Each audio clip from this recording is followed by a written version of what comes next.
ایک حدیث ہے پیغمبر صلی اللہ علیہ وسلم،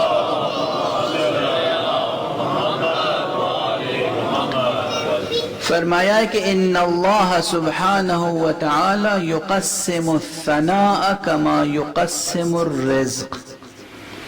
اللہ جس طریقے سے رزق تقسیم کرتا ہے اسی طریقے سے نیک نامی اور شہرت تقسیم کرتا ہے۔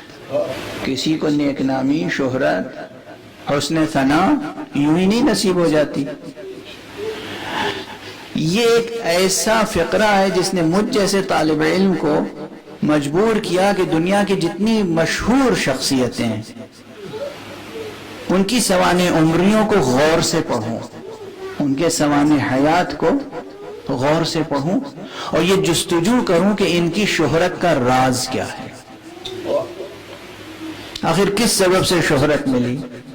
معلوم تو ہو۔ اور اس لیے میں نے بہت سی آٹو بایوگرافیز اور ویسی دوسروں کی لکھی ہوئی بایوگرافیز بہت پڑھی، اور ہر جگہ ایک خاص نقطہ ملا، پروردگار کسی کو شہرت یوں ہی نہیں دیتا،